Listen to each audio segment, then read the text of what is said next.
Ya, saya akan membicarakan topik mengenai tantangan daripada para pemimpin ya, gitu.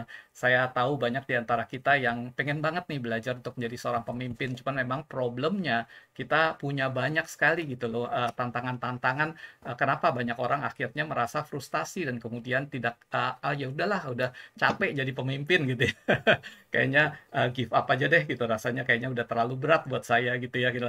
Nah, ya ini kita akan bicarakan sudah yang part 2 ya. Part satu kemarin kita berbicara terutama mengenai ada beberapa hal yang berhubungan dengan kita punya kondisi ya, kondisi-kondisinya kita gitu.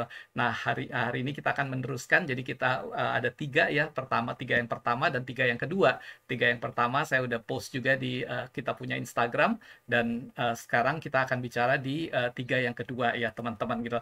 Nah, tiga yang kedua ini berhubungan dengan yang namanya perbedaan generasi ya. Tentunya kalau misalnya Anda menjadi seorang pemimpin, bahkan kalaupun sekali lagi seperti yang saya bolak-balik bilang ya, pemimpin ini tolong jangan dipikirkan hanya sebagai pemimpin dalam konteks misalnya direktur, bos-bos atau bahkan pemimpin partai gitu ya. Jangan gitu. Pemimpin ini bisa didefinisikan sebagai kalau Anda punya keluarga, pemimpin itu berarti adalah keluarga Anda ya. Anda memimpin orang orang terdekat Anda, itu pun bisa ya gitu. Nah, tentunya kalau misalnya Anda sebagai orang tua, sebagai ayah atau sebagai ibu gitu. Nah, tentunya Anda akan ada sebuah perbedaan generasi juga dengan yang Anda pimpin ya tentunya gitu. Nah, itu juga sama. Begitu juga kalau misalnya Anda memimpin organisasi, memimpin korporasi, memimpin usaha, dan terutama juga pada saat Anda membangun game bisnis SM10 kita ini, Anda tentunya akan menghadapi tantangan yang namanya perbedaan generasi ini gitu. Nah, teman-teman mesti menyadari gitu. Jadi bahwa ternyata perbedaan generasi itu real banget gitu. Nah, jujur aja waktu pas pertama kali aku tahu mengenai perbedaan generasi seperti ini, aku tadinya nggak berasa bahwa masa iya sih sebesar itu, sebig deal itu gitu loh. Apa yang namanya mengenai generasi ini, karena tentunya kalau yang namanya generasi ini menjadi sesuatu yang sangat sangat apa ya namanya ya, sangat spesifik ya gitu. Nah, tapi ternyata sesudah dipikir-pikir dan sesudah saya baca banyak buku mengenai perbedaan generasi ini, ternyata memang benar loh teman-teman, perbedaan generasi ini real banget dan tidak bisa dianggap tidak bisa dianggap remeh ya.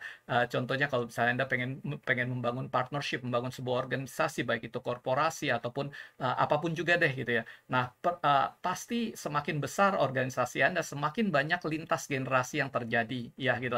Nah, contohnya kalau kita berbicara mengenai generasi, ada bermacam-macam generasi ya teman-teman ya gitu. Secara garis besar itu kita ada 4 generasi yang masing-masing ini generasi-generasi ini terpengaruh itu karena pengalaman daripada masa pertumbuhannya mereka. Jadi pada masa pertumbuhan itu ada apa ya namanya ya, ada milestone milestone penting yang terjadi di dunia, khususnya sih sebenarnya di negara barat ya, tepatnya di Amerika Serikat gitu. Tetapi ternyata karena dari Amerika itu menggeser semua perubahan di dunia, sehingga tentunya di Indonesia juga terpengaruh ya gitu. Dan itu yang menyebabkan terjadinya ada generasi-generasi ya, yang kita tahu ada beberapa generasi. Mungkin saya bahas secara singkat ya generasi di sini, sekali lagi sebagai sebuah informasi supaya Anda juga mengerti ya gitu. Tentunya buat yang generasi Anda merasa di generasi itu, kemudian Anda bisa mengerti yang generasi-generasi lainnya juga ya gitu. Nah, ini penting sekali. Tapi sekali lagi yang saya jelaskan ini sifatnya hanya sebagai sebagai generalisasi ya gitu. Tentunya setiap setiap individu akan sangat berbeda sekali karena perbedaannya tentunya perbedaan formatif pada waktu masa pertumbuhannya masing-masing orang berbeda, tetapi secara general itu bisa disamakan gitu. Nah, contohnya yang pertama nih gitu, yang pertama kita berbicara mengenai generasi baby boomers ya. Ini ada nggak Cidina ada di sini? Ya, generasi baby boomers ini adalah generasi yang lahir di tahun 46 sampai 64 ya, teman-teman gitu. Ini generasi yang ditandai dengan apa ya? Ini generasi sesudah Perang Dunia ya. Sebenarnya sih yang paling tepat dengan generasi baby boomers ini yang ada di Amerika, sekali lagi seperti yang saya bilang ya gitu. Sesudah Amerika Serikat memenangi Perang Dunia Kedua gitu ya, terus kemudian dari jutaan laskar atau tentara dari Amerika itu terus kemudian pulang ke Amerika dan mereka merasakan sebuah apa ya, sebuah histeria apa ya, sebuah sebuah semangat kali ya, sebuah semangat mereka berhasil apa memenangkan perang dan kemudian ya tentunya di pihak Amerika Serikat mereka berhasil mengalahkan tentara Nazi dan sebagainya sehingga terjadi yang di sana tuh apa ya, nasionalis yang begitu tinggi dan kemudian mungkin karena sesudah perang ya terjadi apa anak-anak muda pada zaman itu banyak yang pergi berperang terus kemudian pada saat mereka pulang bersama dengan keluarga lagi gitu. Yang menarik di generasi dari umur apa yang lahir 46 sampai 64 itu terjadi peningkatan anak-anak secara signifikan sesudah Perang Dunia Kedua ini. Makanya kenapa disebut baby boomers ya. Karena peningkatan apa di 15 tahun ini itu sangat signifikan berbeda sekali dengan tahun-tahun sesudahnya. Jadi makanya kenapa ini yang menjadi sebuah milestone generasi ya. Tentunya sekali lagi ini juga berdampak ke kita karena negara kita juga merdeka di tahun 45 dan seterusnya ya gitu. Nah, di generasi ini biasanya itu ditandai dengan orang-orang yang memang sekarang ini sudah cukup berumur ya gitu. Mereka biasanya orang yang pekerja keras gitu karena mereka hidup itu dari awal mereka mereka lahir itu mereka waktu penuh tantangan ya gitu. Jadi mereka tuh pekerja yang luar biasa keras sekali gitu. Mereka juga tipe orang-orang yang tradisional biasanya karena dari dulu di zaman-zaman seperti itu belum banyak perubahan yang terjadi ya. Jadi Anda harus mengerti ya kalau misalnya orang-orang di generasi baby boomers ini biasanya mereka akan sulit untuk bisa berubah ya. Mereka akan bukannya nggak mau berubah ya, tapi cukup lambat untuk bisa berubah ya gitu. Karena sekali lagi di zaman itu tidak banyak perubahan yang terjadi ya, berbeda sekali dengan zaman sekarang yang HP bisa ganti setiap tahun gitu atau bahkan teknologi ada banyak sekali gitu. Tetapi zaman dulu nggak banyak yang perubahan sehingga mereka lebih tradisional ya gitu. Kemudian mereka tuh mengutamakan yang namanya loyalitas dan dedikasi. Biasanya mereka tuh sangat setia sekali pada zaman-zamannya dulu pada saat mereka bekerja itu biasanya mereka bekerja sampai mereka pensiun ya gitu. Jadi benar-benar mereka adalah loyalitas dan dedikasi yang luar biasa sekali gitu. Nah, kemudian sesudah generasi baby boomers ini adalah keluar generasi yang dari tahun 65 sampai tahun 80 ya yang kita sebut dengan Gen X ya gitu. Ini fotonya jelas sekali ya kelihatan siapa yang Gen X ini. Nah, apa Gen X ini ya sama kayak aku juga sih, kayak aku juga Gen X ya gitu. Nah, Gen X ini agak sedikit unik ya teman-teman gitu karena Gen X ini merupakan sebenarnya generasi peralihan ya antara baby boomers terus kemudian ke Gen Y sesudahnya gitu. Nah, Gen X ini itu ditandai dengan mereka adalah orang-orang yang ya namanya juga peralihan ya. Ini kita bilangnya suka dibilang bahwa Gen X ini disebut sebagai forgotten generation gitu ya. Generasi yang terlupakan gitu. Kenapa? Karena ya itu nggak banyak apa ya, nggak banyak nggak terlalu berbeda banget gitu dengan generasi sesudahnya dan sebelumnya ya gitu. Tetapi generasi ini sudah mulai ditandai dengan mulainya keluar yang namanya personal computer ya. Kalau teman-teman masih ingat di tahun 80-an itu ada personal computer yang keluar ya dan itu terus kemudian mengubah dunia ya. Itu menjadi tanda daripada Gen X ini ya. Jadi Gen X ini mengalami sebuah perubahan dari yang sifatnya tradisional mulai ke arah modern ya gitu. Dan karena mengalami perubahan yang awal ini gitu, Gen X ini juga biasanya tipe orang yang mereka cukup percaya diri ya. Mereka bisa mencapai apapun ya gitu. Dan Gen X ini juga generasi yang tidak terlalu banyak gejolak ya. Artinya generasi secara umum ini adalah generasi yang baik ya, ya pokoknya yang taat aturan itu biasanya seperti itu gitu. Terus seperti yang tadi saya bilang ini generasi yang terlupakan. Nah, sesudah Gen X itu adalah generasi yang kita sebut sebagai Gen Y. Nah, ini adalah perbedaan yang terjadi udah mulai cukup signifikan ya karena cukup banyak nih perbedaan yang mulai terjadi gitu. Nah, ini orangnya ada nggak? Ya, pasti ada tadi aku lihat sih. Ya, udah Gen Y ya gitu. Nah, Gen Y ini yang lahir antara tahun 80 sampai tahun 2000 ya gitu.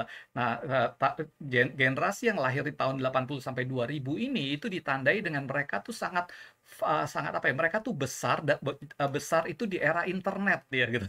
Jadi istilahnya begitu mereka mulai mengerti segala sesuatu itu dunia itu sudah terkoneksi. Berbeda dengan Gen X ya. Gen X pada waktu kita masih besar itu kita baru kenal dengan yang namanya komputer. Tapi yang Gen Y ini semuanya udah terkoneksi pada saat mereka mereka itu udah besar ya, pada saat mereka umur 20-an itu berarti udah tahun sekitar 2000-an ya. Dan ya sekarang ini berarti udah sekitar antara 20 sampai 40 tahun yang Gen Y ini gitu. Oh ya, sekali lagi Anda harus jelas ya, yang namanya generasi ini kalau disebut dengan Gen Y, Gen X itu adalah kita hitung dari tahun lahirnya, bukan umur ya. Jadi jangan salah gitu ya.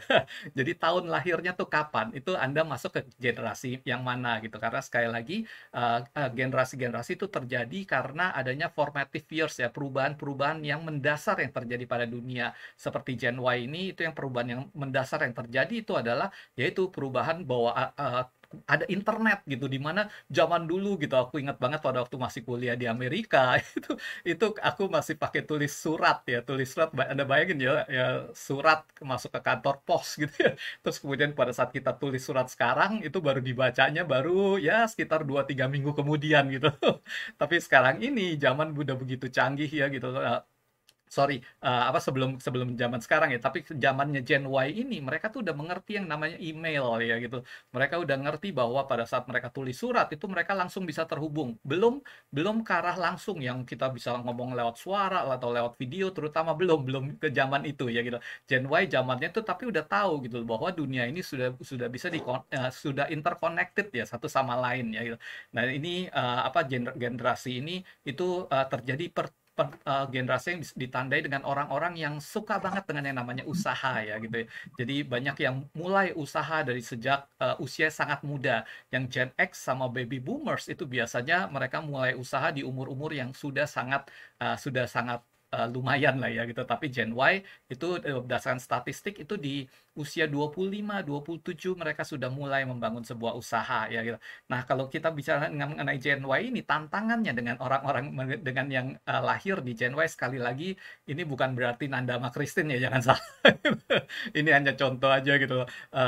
Ini biasanya tantangan daripada generasi-generasi yang Gen Y ini, itu mereka kurang bisa berkomunikasi dengan baik ya, karena mereka sekali lagi, mereka udah terbiasa dengan email, terbiasa dengan komputer, terbiasa dengan HP, mereka selalu chat sana-sini, ya mereka jarang sekali untuk berhubungan secara face to face ya, mereka apa-apa pokoknya teks teks teks seperti itu gitu ya gitu.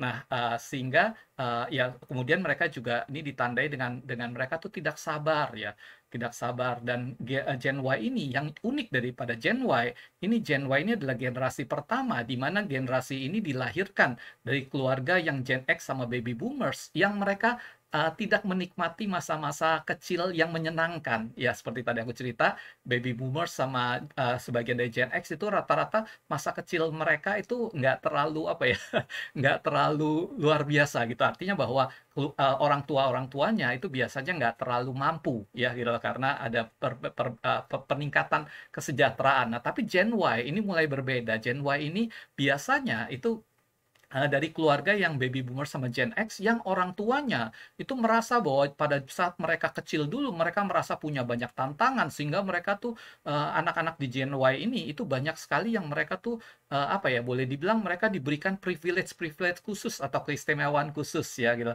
Anak-anak di generasi Y ini itu sudah tidak mengenal yang namanya, atau sudah jarang mengenal yang namanya dipukul sama guru gitu ya.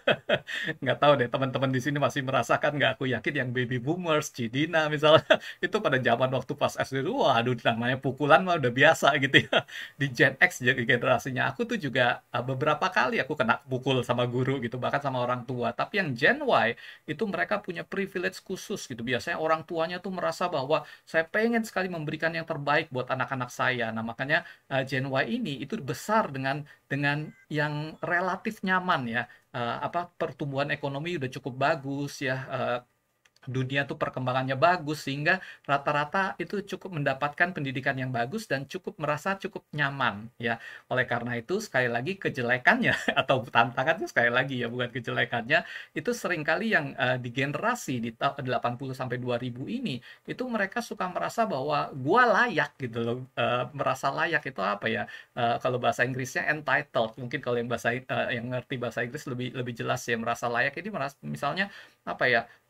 Ya pokoknya pokoknya sedikit-sedikit merasa ya kayak misalnya nih contohnya kalau misalnya, di kantor Anda ada yang generasi yang di Gen Y ini, itu mereka merasa bahwa mereka merasa, "Ih gua dong musti apapun apapun yang mereka lakukan di perusahaan itu ya gitu, mereka merasa gua layak dipromosi gitu, gua layak dapat gaji tinggi," gitu. Ngerti nggak teman-teman gitu? Jadi semuanya merasa bahwa pokoknya gua layak gitu loh, nggak peduli, dan ya sekali lagi tantangannya mereka seringkali tidak memikirkan apa yang diberikan, apa yang mereka bisa berikan, tapi yang mereka pokoknya mereka menuntut gitu. Mereka menuntut, mereka mau gitu. Dan di generasi ini ya begitu mereka merasa tidak mendapatkan tuntutan itu, mereka itu cepat banget untuk mereka itu ya udah deh pokoknya gua nggak mau di sini lagi, gua pindah gitu ya. Jadi generasi ini adalah generasi yang individualis ya. Terus kemudian ya sekali lagi karena latar belakang dari orang tuanya ini itu suka mengagetkan generasi-generasi sebelumnya ya ya seperti yang tadi aku bilang gitu loh orang-orang yang lahir di generasi Y ini mengagetkan Gen X sama baby boomers karena seringkali dianggap tidak sopan. Bukan berarti mereka tidak sopan ya, jangan salah, tapi karena mereka tuh merasa bahwa eh, ya sekarang dunia tuh udah terkoneksi semuanya, come on gitu, ayo kita mah sama aja deh. Sedangkan generasi X sama baby boomers itu kayaknya kita benar-benar masih merasa bahwa ada yang Itu namanya banget, Mas. kronologis gitu. Ada yang merasa bahwa kayaknya oh iya ya ini dari kita harus lebih hormat, lebih tunduk gitu ya gitu. Nah, tapi kalau Gen Y itu lebih tidak ya. Mungkin teman-teman juga merasa gitu loh kalau buat yang berhubungan dengan yang Gen Y kalau mereka kesel sedikit mereka pokoknya blok udah. Tapi mereka juga nggak take it personally. Mungkin mereka nggak merasa bahwa itu nggak sopan gitu. Cuman kita yang di Gen X sama baby boomers begitu kita di blok kita merasa sangat sangat apa ya sangat sangat kita take it personally kita merasa bahwa kurang ajar nggak sopan banget sih gini-gini segala padahal buat mereka bukannya nggak sopan ya itu biasa aja gitu seperti itu gitu mungkin gue lagi sibuk sekarang lagi nggak sempet ya ya macam seperti itu deh gitu. Nah jadi ya sekali lagi eh, mereka ini tipe yang kalau saya tidak ganggu kamu, kamu jangan ganggu saya ya gitu. Nah tapi di Gen Y ini perlu banget untuk belajar people skill ya supaya bisa lebih komunikatif ya. Gen Y ini juga optimis ya. Terus kemudian nah karena terlalu optimis terkadang mereka kurang untuk berpikir panjang. Mereka berani sekali gitu. Mereka berani sekali pokoknya kalau nggak suka, gua berhenti besok kerja, nggak peduli deh gitu. Pokoknya kalau usaha ini nggak cocok, udah besok gua ganti usaha gitu. Mereka berani sekali gitu. Seringkali tanpa berpikir panjang ya gitu. Kemudian juga generasi ini luar biasanya adalah generasi yang kreatif ya. Mereka out of the box sekali gitu. Dan mereka juga suka tantangan dan ya itu mereka dengan cepat bisa berpindah dari satu aktivitas ataupun dari satu kegiatan ya gitu. Nah, berikutnya itu yang kita sebut dengan Gen Z ya. Ini Gen Z yang tadi baru kita kenalan yang baru jadi stage completer ya gitu. Ini Gen Z ini yang lahir di tahun 2000 ke atas ya gitu.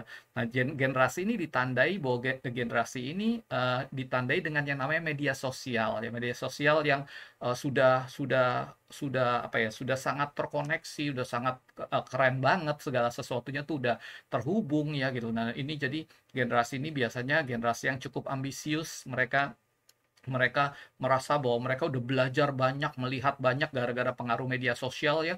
Anak-anak yang di Gen Z ini itu mungkin mereka mereka lebih cepat ngetik daripada nulis ya mereka atau mereka tuh begitu megang HP, mereka tuh sangat intuitif sekali untuk apa yang perlu dilakukan. Kita terkadang nggak usah ngajarin mereka, mereka udah bisa ya. Bahkan anak-anak kecil begitu dikasih iPad, tablet, apa segala macam, mereka langsung main-main semua dan semuanya tuh sudah sangat natural sekali gitu. Kita-kita yang di Gen X sama Baby Boomers, kita suka terkagum-kagum luar biasa sekali mereka ini gitu, karena mereka benar-benar seperti udah build di dalam dirinya tuh udah ini banget lah gitu.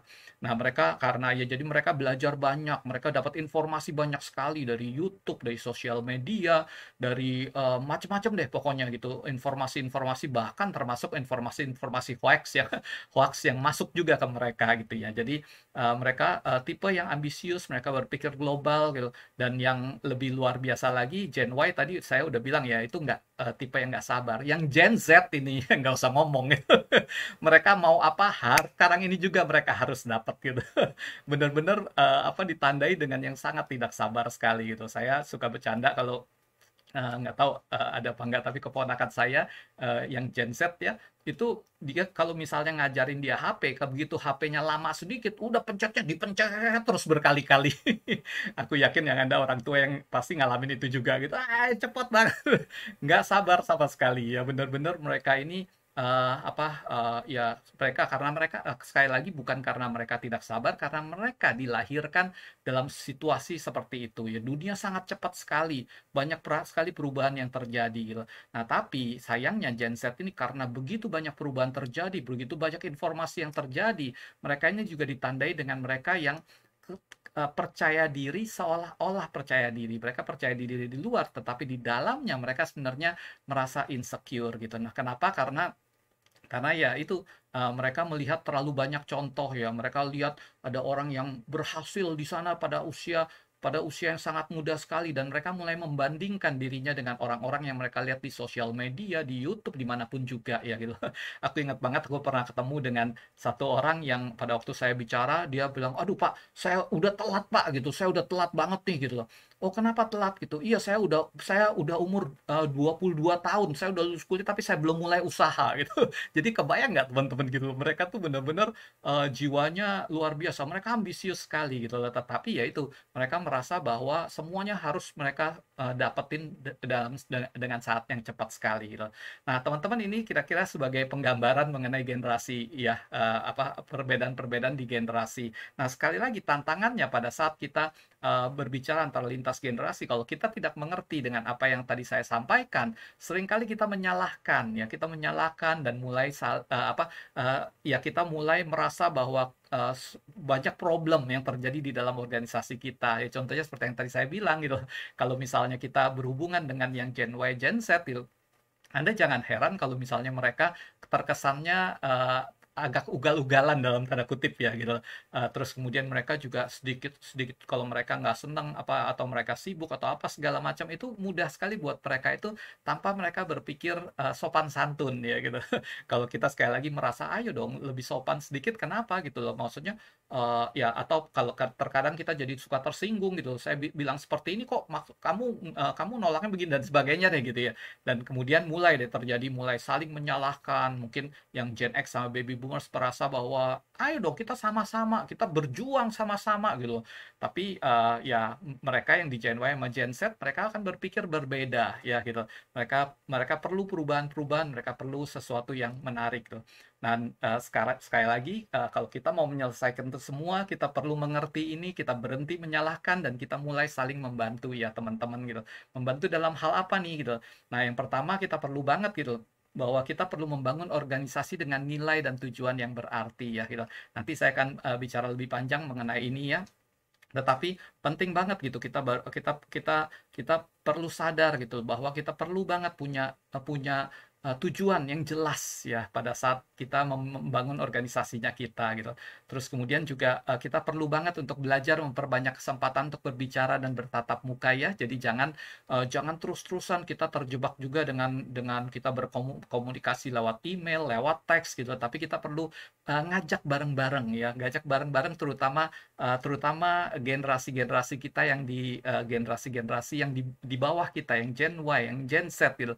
Kita perlu ajak mereka, kita perlu telepon, kita perlu ngobrol ya. Kalau misalnya nanti udah memungkinkan, kita perlu face to face, itu tentunya akan bisa membantu ya, supaya terjadi sebuah deeper connection ya, koneksi yang lebih dalam lagi tentunya gitu. Nah, terus kemudian juga tentunya kita penting banget nih untuk punya budaya bahwa kesalahan atau kegagalan itu bukan sesuatu hal yang besar. Ingat ya, kalau Anda nanti menjadi seorang pemimpin gitu, kalau ada sebuah kesalahan, itu adalah kesalahan si pemimpin. Ya gitu, bukan kesalahan orang-orang yang Anda pimpin. Ingat itu sekali lagi ya gitu. Kalau ada kegagalan, ada kesalahan, take responsibility sebagai seorang pemimpin. Anda perlu mengambil tanggung jawab ya. Tetapi kalau ada keberhasilan, itu adalah keberhasilan daripada anggota tim Anda ya gitu. Jadi Anda harus bisa encourage ya teman-teman Anda yang teman-teman kita yang di Gen Y sama Gen Z gitu. Mereka melakukan apapun juga, mereka butuh dorongan, mereka butuh support ya. Selama itu masih sesuai dengan visi misi daripada organisasinya, mereka butuh banget support dan dukungan ya supaya mereka bisa bertumbuh, supaya mereka merasa nyaman dengan mereka-mereka yang bukan di generasi Gen Y sama Gen Z ini ya, gitu. Mereka supaya tidak terjadi sebuah apa ya namanya tembok ya, itu yang paling berbahaya ya dalam organisasi. Kalau misal atau ya baik korporasi apapun juga, kalau sudah ada sebuah tembok yang besar yang antara grup-grupan, antara gua kan generasi gua tuh generasi lu, pokoknya itu wah itu udah biasanya akan teamwork yang terjadi itu akan sangat berantakan sekali gitu.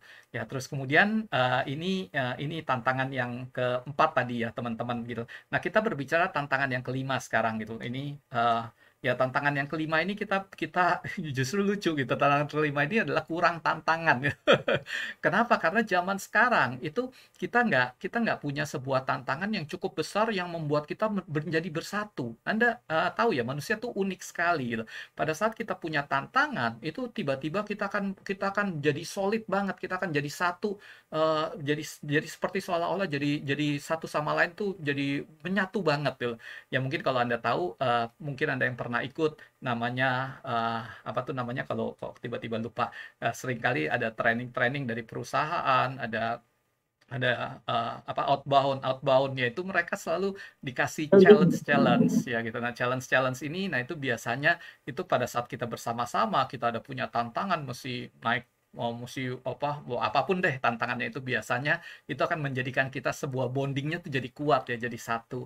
Nah, tapi sayangnya sekali lagi zaman sekarang kita sudah sedikit sekali tantangan yang benar-benar membuat kita tuh seperti diserang sana sini dari seluruh penjuru sehingga akhirnya kita menjadi satu ya. Contoh seperti yang tadi aku bilang sekali lagi, yang generasi baby boomers itu mereka merasakan pada saat mereka perang dunia gitu ya. Perang dunia itu sesuatu yang berbahaya sekali. Kalau gua kalah pasti wah apa sengsara banget nih hidup gua gitu ya gitu. Dan itu menyatukan mereka gitu. Nah, begitu juga tapi zaman sekarang tidak ada gitu yang membuat kita tuh kalau kita tantangan yang ada tuh yang membahayakan diri kita tuh tidak ada gitu. Nah, jadi kita sebagai seorang pemimpin itu penting banget untuk kita tuh untuk benar-benar bisa memiliki sebuah visi atau tujuan itu yang benar-benar jelas dan benar-benar di atas daripada dan benar-benar membuat semua orang di dalam organisasi kita merasa bahwa dia adalah tantangan yang menarik, yang menantang gitu, yang seru sekali gitu. Nah, kemudian visi visi ini bisa disampaikan dengan baik ke semua organisasinya kita gitu. Nah, ya ini ya sebagai sebagai contoh teman-teman sekali lagi gitu, kalau misalnya kita terkadang banyak di antara kita tuh yang terutama yang di generasi Gen Y, Gen Z gitu ya, banyak di antara kita yang merasa bahwa cuman sekedar untuk dapetin uang aja tuh bukan terlalu big deal gitu ya. Maksudnya apa ya, ya kayak ya, kita seringkali tidak termotivasi dengan hal yang kelihatannya jelas gitu. Nah, ini makanya kenapa visi itu penting banget. Visi ini harus lebih besar dari apa ya, dari eh, dari yang bisa kita lakukan ya. Sebagai contoh di buku Leaders Eat Last itu ada dibilang ya, Simon Sinek kasih contoh kenapa perusahaan-perusahaan startup itu kayaknya mereka tuh yang bisa berinovasi, mereka bisa bisa punya hal-hal yang luar biasa gitu. Sedangkan perusahaan-perusahaan yang besar itu seringkali mereka tuh tidak pernah berinovasi lagi gitu. Nah, kenapa? Karena perusahaan-perusahaan yang kecil ini itu mereka tantangannya do or die gitu ya. Kalau mereka nggak berkembang, kalau mereka nggak berinovasi, mereka akan mati pasti gitu. Mereka nggak akan berkembang perusahaannya. Sedangkan perusahaan besar, mereka inovasinya tuh hanya safe ya, merasa nyaman gitu. Artinya kalau perubahan sedikit nggak berinovasi pun juga gue nggak bakal mati kok gitu. Tapi kalau perusahaan kecil sekali lagi berbeda ya gitu. Nah, tapi bagaimana caranya kalau yang perusahaan besar, nah perusahaan besar itu penting banget tuh punya punya sebuah visi yang jauh lebih besar daripada sekedar uang ataupun sekedar target-target yang apa ya, yang superficial ya, seperti itu gitu. Ya, sebagai contoh ya kita bicara bahwa di dalam di SM10 ini di komunitas kita, di komunitas Dream Big kita, itu visi kita itu adalah bagaimana kita bisa memperlengkapi atau mendevelop para pemimpin ya, orang-orang supaya bisa bertumbuh menjadi pemimpin-pemimpin yang lebih baik ya teman-teman gitu. Nah, saya ya ya kenapa saya pengen orang-orang tuh bertumbuh jadi pemimpin yang lebih baik, karena saya lihat banget gitu loh, kebanyakan orang tuh nggak peduli dengan yang namanya kepemimpinan, kebanyakan orang tuh nggak peduli dengan soft skills ya, mereka lebih peduli dengan uang, uang, uang, ayo mana uang, pokoknya skill-skill yang bisa dapetin uang ya. Saya sering banget bicara anak-anak muda zaman sekarang, mereka tuh pengennya pokoknya ayo ajarin saya trading supaya saya dapat uang, ajarin saya cryptocurrency supaya saya dapat uang, saya mau dapat uang sekarang gitu ya. Padahal sekali lagi teman-teman, uang tentunya penting ya, bukan berarti itu salah ya, dan itu banyak sekali orang yang mengajarkan di luaran sana gitu. Tetapi buat komunitas kita di komunitas Dream Big ini, itu aku pengen banget menyampaikan bahwa yang lebih penting lagi adalah soft skills ya teman-teman. Bagaimana kita bisa develop diri kita, mengembangkan diri kita. Karena sekali lagi yang kita tuju sebenarnya kan adalah kebahagiaan ya, bukan uang ya teman-teman gitu ya. Tentunya bukan soft skills juga gitu, tapi kebahagiaan. Nah, tapi sayangnya kebahagiaan itu sering kali itu bisa kita dapatkan pada saat soft skills kita meningkat. Jadi itu adalah misinya kita, bagaimana supaya kita bisa mengajak semakin banyak orang ya, itu semakin mengerti mengenai soft skill, mereka semakin mau belajar, mereka bisa bertumbuh menjadi pemimpin yang lebih baik ya, yang kemudian pada akhirnya mereka tentunya akan bisa menjadi pengusaha yang lebih baik juga teman-teman gitu. Nah, terus kemudian yang terakhir ini adalah tantangannya itu seringkali pemimpin itu tantangannya karena hasil yang dicapai pada saat mereka melakukan semuanya dengan benar, pada saat mereka memimpin dengan baik, pada saat mereka memimpin dengan seperti anak-anak mereka sendiri ya, seperti mereka memiliki empati terhadap organisasi mereka. Sayangnya seringkali yang hasil yang kelihatan itu sifatnya jangka panjang ya teman-teman gitu. Jadi banyak yang nggak bisa langsung, nggak terasa langsung ya, seperti yang kita bicara ya, salah satu tantangannya kita di komunitas Dream Big ini dengan game bisnis SM10 ini, banyak yang nggak sabar ya, banyak yang nggak merasa aduh, gua udah baca buku, udah dengerin audio positif, tapi mana hasilnya, mana uangnya, saya nggak lihat uangnya gitu. Nah, teman-teman sekali lagi ya, teman-teman ya saya sangat mengerti sekali ya. Kalau Anda punya pandangan seperti itu, saya mengerti sekali gitu. Tapi ingat baik-baik ya gitu loh, yang kita selalu berpikir mengenai jangka panjang ya. Kita bukan hidup hanya untuk bulan ini, bahkan untuk bukan tahun ini aja, tetapi untuk 10, 20, 30, 40 tahun ke depan kita akan hidup ya gitu. Kalau Tuhan memberikan kita nafas tentunya ya gitu. Nah, untuk itu makanya kenapa kita penting banget untuk kita fokus ke hal-hal yang sifatnya jangka panjang ya. Kita fokus untuk mengembangkan diri kita gitu. Bagaimana caranya kita bisa mengembangkan diri, tentunya itu selalu dari daily habit ya, dari kebiasaan harian kita. Bagaimana setiap harinya kita perlu ditempa, kita perlu belajar, kita perlu punya kecintaan untuk baca buku, kita perlu punya kecintaan untuk bisa mendengarkan audio-audio yang positif, kita perlu kecintaan berada dalam komunitas yang positif, yang terus mendukung kita gitu, yang terus kemudian kita pelan-pelan kita bertumbuh dalam usahanya kita juga. Dan saya yakin sekali 1-2 tahun dari sekarang kalau Anda melakukan game bisnis SM10 ini bersama-sama dengan kita di komunitas Dream Big ini, Anda akan melihat diri Anda yang berbeda sekali 1-2 tahun dari sekarang. Itu saya yakin sekali gitu. Tapi memang tidak akan Anda rasakan dalam 1 minggu, teman-teman gitu loh. Bahkan mungkin tidak 1 bulan. Ya, seringkali memang sulit untuk diukur apa yang kita bisa dapatkan. Soft skills, bagaimana caranya kita mengukur soft skills? Sulit sekali teman-teman gitu. Bagaimana caranya kita bisa mengukur leadership atau kepemimpinan Anda? Sulit sekali gitu. Nah, tetapi di game bisnis SM10 ini yang saya harapkan Anda bukan cuma belajar, tapi nanti Anda akan punya quest-quest, akan punya challenge-challenge ya. Nah, pada saat Anda belajar dan Anda mempraktekkan apa yang Anda pelajari itu, kemudian disupport sama komunitas ini di dalam quest-quest bisnisnya kita, wow, itu Anda akan terjadi perubahan yang luar biasa dan Anda akan bisa melihat perubahannya itu ada di mana. Awalnya sekali lagi mungkin tidak terlalu berasa ya, mungkin Anda baru sekeliling Anda, orang-orang terdekat Anda baru merasakan dalam jangka waktu beberapa bulan. Nah, tapi sesudah 1-2 tahun, 3 tahun Anda akan lihat ke belakang, Anda akan melihat sesuatu yang berbeda sekali gitu. Dan saya sangat berharap sekali kalau Anda benar-benar disiplin dengan SM10, Anda benar-benar punya impian, Anda bisa bisa melihat visi bahwa kita tuh dipercaya untuk punya tanggung jawab yang besar gitu, untuk orang-orang di sekitar kita tuh banyak sekali yang mereka tuh belum punya soft skills yang baik ya, dan kita kita perlu banget untuk mengajak mereka, untuk mendevelop mereka supaya mereka jadi pemimpin yang lebih baik, supaya mereka bisa menjadi supaya mereka bisa bertumbuh dan kemudian mereka memiliki kebahagiaan juga teman-teman, dan pada ujungnya nanti Anda akan mendapatkan penghasilan-penghasilan dari bisnis yang Anda bangun bersama-sama dengan game bisnis SM10 ini. Oke teman-teman, saya rasa itu aja dari saya. Semoga apa yang saya sharingkan ini bisa membantu Anda untuk menjadi seorang pemimpin yang lebih baik lagi dan tentunya punya visi yang lebih jelas lagi untuk bahwa hidup Anda itu Anda bisa kembangkan dan bisa membuat impact kepada banyak orang.